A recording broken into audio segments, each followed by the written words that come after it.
ವಾಜಪೇಯಿ ಅಂತ ಹೇಳಿದ್ರು. ನಾನು ಸೋಲು ಒಪ್ಕೊಳ್ಳಲ್ಲ, ಹಾಗೆ ದಿಕ್ಕನ್ನು ಕೂಡ ಬದಲಾಯಿಸಿಲ್ಲ. ಕಾಲದ ಹಣೆ ಮೇಲೆ ನಾನು ಮಾಡಿದ ಮತ್ತೆ ಬರೀತೀನಿ, ಮತ್ತೆ ಅಳಿಸ್ತೀನಿ, ಮತ್ತೆ ಬರೀತೀನಿ ಅಂತ 96 ಬಂದಾಗ ವಾಜಪೇಯಿ ಮತ್ತೆ ಪ್ರಧಾನಿ ಆಗ್ತಾರೆ. ದೇಶದಲ್ಲಿ ಅತಿ ಹೆಚ್ಚು ಸ್ಥಾನವನ್ನು ಪಡ್ಕೊಂಡಂತಹ ಪಕ್ಷ ಭಾರತೀಯ ಜನತಾ ಪಕ್ಷ ಆಗಿರ್ತದೆ. 13 ದಿನದಲ್ಲಿ ಸರ್ಕಾರ ಬಿದ್ದೋಗುವಂತ ಪರಿಸ್ಥಿತಿ ಬಂತು. ಆ 13 ದಿನದಲ್ಲೇ ವಾಜಪೇಯಿ ಅವರು ನ್ಯೂಕ್ಲಿಯರ್ ಟೆಸ್ಟ್ ಮಾಡ್ಲಿಕ್ಕೆ ಪ್ರಿಪರೇಷನ್ ಮಾಡಿದ್ರು. ವಾಜಪೇಯಿ ಅವರು ಅವತ್ತು ಕೂಡ ಪಾರ್ಲಿಮೆಂಟ್ ಅಲ್ಲಿ ಏನ್ ಮಾತಾಡಿದ್ರು, ಸರ್ಕಾರ ಬರುತ್ತೆ ಹೋಗುತ್ತೆ, ಆದ್ರೆ ದೇಶ ಉಳಿಬೇಕು, ದೇಶ ಮುಖ್ಯ ಅಂತ ಹೇಳಿ ರೆಸಿಗ್ನೇಷನ್ ಕೊಟ್ಟರು.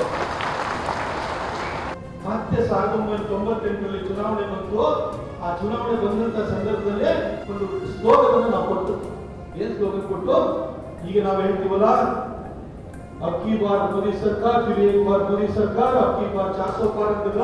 ಇದು ಮೂಲ ಕೊಟ್ಟು ನೀವು ಯಾರ ಹಿರಿಯರನ್ನ ಕೇಳಿ, ಮನೆಯಲ್ಲಿರುವ ತಂದೆ ತಾಯಿಯರನ್ನ ಕೇಳಿ, ನಿಮಗೆ ಅರ್ಥ ಆಗುತ್ತೆ. ಆವಾಗ ಹೇಳಿದ್ರು ಅಬ್ಕಿ ಬಾರಿ ಅಟಲ್ ಬಿಹಾರಿ ಅಂತ ಕೊಟ್ಟು ನಾವು 1999ರಲ್ಲಿ ಅಟಲ್ ಬಿಹಾರಿ ವಾಜಪೇಯಿ ಮತ್ತೆ ಪ್ರಧಾನಿಯಾಗಿ ಬಂದರು. ದೇಶ ಅಭಿವೃದ್ಧಿಯಿಂದ ಮುನ್ನಡೆ ಶುರುವಾಯಿತು. ಇದೇ ದಾವಣಗೆರೆ ಮುಖಾಂತರವಾಗಿ ಹಾದು ಹೋಗುವಂತಹ ಸುವರ್ಣ ಚತುಷ್ಪಥ ಹೆದ್ದಾರಿ ಪ್ರಾರಂಭವಾಯಿತು. ಸರ್ವಶಿಕ್ಷಣ ಅಭಿಯಾನ ಆರಂಭವಾಯಿತು. ಅಂತ್ಯೋದಯ ಅನ್ನ ಯೋಜನೆ ಅಂತ ಏನ್ ಹೇಳ್ತಿರಲ್ಲ, ಸಿದ್ದರಾಮಯ್ಯ ತಮಟೆ ಹೊಡಿತಾರಲ್ಲ, ಇದು ಆ ತಮಟೆ ಹೊಡೆಯುವ ಯೋಜನೆಯನ್ನ 2000ರಲ್ಲಿ ಪ್ರಾರಂಭ ಮಾಡಿದಂತ ವ್ಯಕ್ತಿ ಧೀಮಂತ ನಾಯಕ ಯಾರಂತಂದ್ರೆ ಅಟಲ್ ಬಿಹಾರಿ ವಾಜಪೇಯಿ. ನ್ಯೂಕ್ಲಿಯರ್ ಟೆಸ್ಟ್ ಮಾಡಿದಂತ ವ್ಯಕ್ತಿ, ಸರ್ವಶಿಕ್ಷಣ ಅಭಿಯಾನ ಪ್ರಾರಂಭ ಮಾಡಿದಂತ ವ್ಯಕ್ತಿ, ಮೊಬೈಲ್ ಕ್ರಾಂತಿಯನ್ನು ಮಾಡಿದಂತ ವ್ಯಕ್ತಿ, ಅಂತ್ಯೋದಯ ಅನ್ನ ಯೋಜನೆಯನ್ನು ಮಾಡಿದಂತ ವ್ಯಕ್ತಿ, ಸುವರ್ಣ ಚತುಷ್ಪಥ ಹೆದ್ದಾರಿ ಅಂತ 13,000 ಕಿಲೋಮೀಟರ್ ರಸ್ತೆಯನ್ನು ನಿರ್ಮಾಣ ಮಾಡಿದಂತ ವ್ಯಕ್ತಿಗೆ 2004ರಲ್ಲಿ ನಾವೇ ಮಾಡಿದ್ವಿ. ವಾಜಪೇಯಿಗೆ ಜನ ಓಟ್ ಹಾಕಕ್ಕೆ ರೆಡಿ ಆಗಿದ್ದಾರೆ. ನಾನು ಹೋಗಿ ಕೇಳಿಲ್ಲ, ವಾಜಪೇಯಿ ಓಟ್ ಹಾಕ್ತಾರೆ, ನಾನೊಬ್ಬ ಓಟ್ ಹಾಕಿದ್ರೆ ನನ್ನ ಪಕ್ಕದ ಮನೆ ಓಟ್ ಹಾಕ್ತಾರೆ. ಕಾರ್ಯಕರ್ತರು ಉದಾಸೀನ ಬಂದಿದ್ರು. ಪರಿಣಾಮ ಏನಾಯ್ತು? ಇಷ್ಟೆಲ್ಲ ಮಾಡಿದಂತ ವ್ಯಕ್ತಿ ಸೋತು ಮುಂದಿನ 10 ವರ್ಷಗಳ ಕಾಲ ಇಡೀ ದೇಶಾದ್ಯಂತ ಒಂದು ಕತ್ತಲೆಯ ವಾತಾವರಣ ಎಲ್ಲಿಗೆ ಹೋಯ್ತು ಅಂದ್ರೆ ಒಂದು ತುರ್ತು ಪರಿಸ್ಥಿತಿ ತರ ನಿರ್ಮಾಣವಾಯಿತು.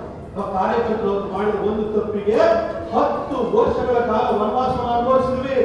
ಅಟಲ್ ಬಿಹಾರಿ ವಾಜಪೇಯಿ ಅಂತ ಧೀಮಂತ ನಾಯಕರನ್ನ ಅವರ ಪ್ರೈಮ್ ಪೀರಿಯಡ್ ಅಲ್ಲಿ ಕಳ್ಕೊಂಡು ನಾವು ಅವತ್ತು ಅಟಲ್ ಬಿಹಾರಿ ವಾಜಪೇಯಿ 25 ವರ್ಷ ಕೊಟ್ಟಿದ್ರೆ ಈಗ ರಸ್ತೆ ನಿರ್ಮಾಣ ಕಾರ್ಯ ಅಲ್ಲ, ಆಗಲೇ 10-15 ವರ್ಷದ ಹಿಂದೆ ಆಗೋಗ್ತಾ ಇತ್ತು. ಈ ತಪ್ಪು ಪುನರಾವರ್ತನೆ ಆಗಬಾರದು. ದಾವಣಗೆರೆಯಲ್ಲೂ ಕೂಡ 2024ರಲ್ಲಿ ಮೋದಿಜಿಯವರ ಪ್ರಧಾನಿಯಾಗಿ 3ನೇ ಬಾರಿಗೆ ಪ್ರಮಾಣ ವಚನ ಸ್ವೀಕರಿಸಬೇಕಾದ್ರೆ ಮೋದಿಜಿಯವರ ಪರವಾಗಿದ್ದೀನಿ ಅಂತ ಹೇಳಿ ಕೈ ಅಂತ ಕೇಳಿ ನಿನ್ನ ಗಾಯತ್ರಿ ಸಿದ್ದೇಶ್ವರ ಅವರು ಹೋಗ್ಬೇಕು. ನನ್ನನ್ನು ಇವತ್ತು ಸಂಸದನಾಗಿ ಮಾಡಿದಂತವ್ರು, ನನ್ನಂತ ಎಷ್ಟೋ ಜನ ಯುವಕರಿಗೆ ಪ್ರೇರಣೆ ಕೊಟ್ಟಂತವ್ರು, ಮುಂದಿನ ದಿನಗಳಲ್ಲಿ ಭವಿಷ್ಯ ಅಂತ ತೋರಿಸಿಕೊಟ್ಟಂತವ್ರು, ಅದು ನಮ್ಮ ಹೆಮ್ಮೆಯ ಪ್ರಧಾನಿ ನರೇಂದ್ರ ಮೋದಿಜಿಯವರು. ಅವ್ರು ಮತ್ತೊಂದು ಅವರಿಗೆ ಈ ದೇಶದ ಪ್ರಧಾನಿ ಆಗಬೇಕು.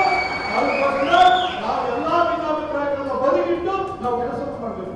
दावणगेरे में श्रीमती गायत्री सिद्धेश्वर को भारी मतों से विजयी बनाना है।